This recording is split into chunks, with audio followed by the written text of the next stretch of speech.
दोस्तों, अगर आपके घर में एलपीजी गैस सिलेंडर इस्तेमाल होता है तो ये वीडियो आपको आखिर तक जरूर देखनी है, क्योंकि 1 जुलाई से गैस सिलेंडर से जुड़े 5 बड़े नियम बदल गए हैं।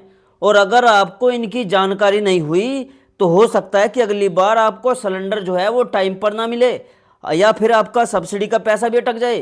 तो वीडियो को शुरू से लेकर आखिर तक ध्यान से देखेगा, क्योंकि हर नियम आपके लिए बहुत जरूरी है। तो चलिए बिना देर के शुरू करते हैं और सबसे पहले जानते हैं कि आखिर ये बदलाव आए क्यों हैं। देखो, दरअसल 1 जुलाई से देश में कई नियम बदले हैं और Indane, Bharat gas, HP gas जैसी जो कंपनियां हैं उन्होंने सिलेंडर बुकिंग की, डिलीवरी और पीएनजी से जुड़े नियमों में बड़ा फेरबदल किया है। सरकार कह रही है कि ये नियम सभी के लिए बनाए गए हैं। तो चलिए दोस्तों, एक एक करके सारे नियम समझते हैं और ध्यान से देखिएगा वीडियो को। और अगर दोस्तों आपने अभी तक वीडियो को लाइक नहीं किया है तो लाइक कर दीजिए और कमेंट में मुझे ये जरूर बता देना कि आपका कौन सा गैस सिलेंडर है, एचपी का है, भारत का है या इंडेन का है। ठीक है, कमेंट जरूर कर देना। तो चलो स्टार्ट करते हैं। देखो, जो पहला नियम है, अब फोन पर आने वाला जो कोड है वो जरूर बताना होगा। अब आपको जब आप देखो सिलेंडर बुक करोगे तो आपके फोन पर एक मैसेज आएगा। उस मैसेज में एक नंबर होगा जिसे हम ओटीपी कहते हैं। ठीक है, ये नंबर आपको याद रखना है या लिख लेना है कहीं भी। जब सिलेंडर वाला सिलेंडर लेकर आपके घर आएगा तो आपको वही नंबर जो ओटीपी होगा उसे बताना होगा, तभी वो सिलेंडर देगा। अगर आप नंबर नहीं बताओगे तो सिलेंडर नहीं मिलेगा। इसका फायदा देखो क्या हुआ है। पहले कुछ लोग सिलेंडर चुराकर या गलत तरीके से बेच देते थे। ठीक है, अब इस नंबर की वजह से सिलेंडर सही घर तक ही पहुंचेगा। और याद रखिएगा कि जब सिलेंडर बुक करो तो अपना फ़ोन अपने पास ही रखना, क्योंकि ओटीपी आपको पता ही है उसमें ही आएगा। अब जो हमारा दूसरा नियम है वो है उज्ज्वला योजना वालों के लिए। देखो दोस्तों, अगर आपको सरकार की उज्ज्वला योजना से सस्ता सिलेंडर मिला है, ठीक है, तो आपको एक काम जरूर करना है जिसे हम ईकेवाईसी कहते हैं ना। इसका मतलब है कि गैस एजेंसी में जाकर आपको अपना अंगूठा लगाना है और अपना जो आधार है, जो पहचान है, वो वहाँ पर दिखाना है। इससे आपकी केवाईसी हो जाएगी। और जो ये काम था ये 30 जून 2026 तक काम करना था ये।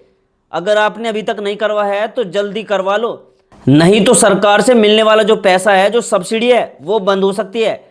अब एक और बात ध्यान रखना यहाँ पर, पहले साल में 9 सिलेंडर पर सस्ता पैसा मिलता था, समझ गए। अब सिर्फ 4 सिलेंडर पर ही सस्ता पैसा मिलेगा, समझ गए। यानी अब 4 सिलेंडर पर ही आपको सब्सिडी मिलेगी। तो आज ही आपको दोस्तों यहाँ पर क्या करना है, आज ही अपनी गैस एजेंसी में जाओ और वहाँ पर अपना अंगूठा लगा कर आओ और अपना आधार कार्ड दिखा कर आओ। ठीक है, ताकि आपकी केवाईसी कंप्लीट हो जाए। अब जो हमारा तीसरा नियम है वो उनके लिए है जिनके घर में पाइप वाली गैस है, जिसे हम पीएनजी गैस बोलते हैं। कुछ घरों में अब पाइप के जरिए सीधे गैस आती है, दीवार में जो लगे पाइप होते हैं उनसे गैस आती है, इसे हम पीएनजी बोलते हैं। अगर आपके घर में ये पाइप वाली गैस पहले से लगी है तो अब आपको सिलेंडर वाली गैस बंद करनी होगी, समझ गए। पाइप वाली गैस शुरू होने के 30 दिन के अंदर आपको अपना पुराना सिलेंडर गैस कंपनी को वापस देना होगा। और अच्छी बात यह है कि सिलेंडर वापस देने पर कंपनी आपको एक कागज यानी वाउचर देगी। अगर कभी आप ऐसी जगह रहने जाए जहां पाइप वाली गैस नहीं है तो इस कागज को दिखाकर आप फिर से सिलेंडर ले सकोगे। ठीक है, तो ये देखो कितने बड़े काम का नियम है। अब जो चौथा नियम है, अगर आपके घर में पीएनजी कनेक्शन है और आप लगातार 2 महीने तक बिल जमा नहीं करते, जो पाइप वाली गैस है उसका 2 महीने तक बिल नहीं जमा करते, तो कंपनी सीधे आपका कनेक्शन काट सकती है। और सुनिए, कनेक्शन कटने के बाद सिर्फ बकाया भरने से काम नहीं चलेगा, दोबारा कनेक्शन शुरू होने में फिर समय लगेगा। तो अगर आपकी आदत बिल लेट भरने की, आप बिल लेट भरते हो, तो आज से ही आदत बदल लो, अपना हर महीने पेमेंट करते रहो। और एक और बात है जो बहुत कम लोगों को पता है, अगर आपकी पाइपलाइन में कोई खराबी आ जाए या कोई जानबूझकर वाल्व तोड़ दे तो अब उसका खर्चा कंपनी नहीं बल्कि सीधे अब आपको उठाना पड़ेगा। तो अपनी पाइपलाइन का ध्यान रखिए, वरना अचानक एक बड़ा बिल आपके सामने आ सकता है। ठीक है, और अब आपकी जिम्मेदारी है इस पाइपलाइन की। और अब हम आते हैं उस आखिरी नियम पर जिसका मैंने वीडियो के शुरुआत में जिक्र किया था और जो सबसे ज़्यादा जरूरी है। देखो, अब डिलीवरी के बाद एक और कोड बताना होगा आपको। देखो दोस्तों, सिलेंडर आने के बाद पहले तो आपको ओटीपी बताना होगा और उसके बाद एक और कोड बताना होगा जिसे हम डीएसी नंबर कहते हैं। यह भी ओटीपी जैसा ही एक नंबर है। ये नंबर बताने के बाद ही आपकी डिलीवरी पूरी मानी जाएगी। एक बात का और ध्यान रखना है आपको, ये कोड आपको किसी को भी फ़ोन पर मत बताइएगा, भले ही सामने वाला कहे कि वो गैस कंपनी से बोल रहा है। ये कोड सिर्फ तभी बताना है आपको जब असली सिलेंडर वाला आपके सामने खड़ा हो। क्योंकि कुछ लोग दोस्तों क्या करते हैं, फ़ोन करके झूठ बोलकर ये कोड मांग लेते हैं और धोखा कर देते हैं। इसलिए सावधान रहिएगा।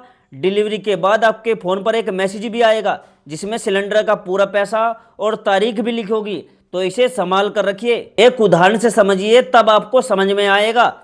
अब मान लीजिए घर में माँ या पत्नी आपकी अकेली है और सिलेंडर आने वाला है। अब सिर्फ पुरानी रसीद दिखाने से आपका काम नहीं चलेगा, उन्हें फ़ोन पर जो आया पहला नंबर OTP बताना होगा और डिलीवरी के बाद वाला दूसरा नंबर जो DAC है, दोनों बताने होंगे। इसलिए घर के सभी लोगों को, खासकर बुजुर्गों को ये बात समझा दीजिए ताकि सिलेंडर लेने में आपको कोई दिक्कत ना आए। तो चलिए दोस्तों, मैं एक बार फिर से आपको सब कुछ दोबारा बता देता हूँ ताकि आपको ध्यान रखे कि आपको क्या क्या करना है। देखो, पहली चीज़ तो यह है कि सिलेंडर बुकिंग के बाद मिलने वाला OTP डिलीवरी के वक्त बताना अब अनिवार्य है। अब दूसरा नियम है, उज्ज्वला योजना वालों के लिए eKYC अब जरूरी है, वरना आपकी सब्सिडी रुक सकती है और सब्सिडी सिर्फ 4 सिलेंडर तक ही सीमित होगी। नियम नंबर जो तीसरा है वो है PNG कनेक्शन। अगर आपके पास है तो 30 दिन के अंदर पुराना LPG सिलेंडर जमा करना होगा और बदले में आपको ट्रांसफर वाउचर मिलेगा। चौथा जो नियम है वो है PNG का बिल आपको 2 महीने ना भरने पर कनेक्शन आपका कट सकता है और पाइपलाइन खराब होने का खर्चा भी अब ग्राहक को उठाना होगा। और नियम नंबर जो 5 है वो डिलीवरी वालों के लिए DAC कोड अब जरूरी हो गया है, ठीक है, और इसे किसी के साथ शेयर बिल्कुल भी मत कीजिएगा। समझ गए दोस्तों? तो ये 5 बड़े नियम थे जो सिलेंडर पर अभी सरकार ने लागू किए हैं, ठीक है। तो दोस्तों, जो ये सारी जानकारी है ना, ये सीधे पेट्रोलियम मंत्रालय और गैस कंपनी की तरफ से आई है, इसलिए इसे हल्के में मत लीजिएगा। अगर आपके घर में गैस सिलेंडर इस्तेमाल होता है तो अभी इसी वक्त ये वीडियो अपने परिवार के ग्रुप में शेयर कर दीजिए, अपने फ्रेंड को शेयर कर दीजिए, अपने रिश्तेदार, अपने आस पड़ोस सभी को शेयर कर दीजिए। क्योंकि दोस्तों, हर घर में गैस सिलेंडर होता है, हर किसी की ज़रूरत होती है। तो दोस्तों, वीडियो को शेयर कर दीजिएगा। और आप कौन से स्टेट से, कौन से राज्य से मेरी वीडियो देख रहे हो, उस शहर का नाम, उस राज्य का नाम कमेंट में जो लिख देना। और मैं मिलता हूं दोस्तों आपसे अगली वीडियो में एक नई खबर, एक नई जानकारी के साथ। तब तक के लिए दोस्तों, जय हिंद, जय भारत।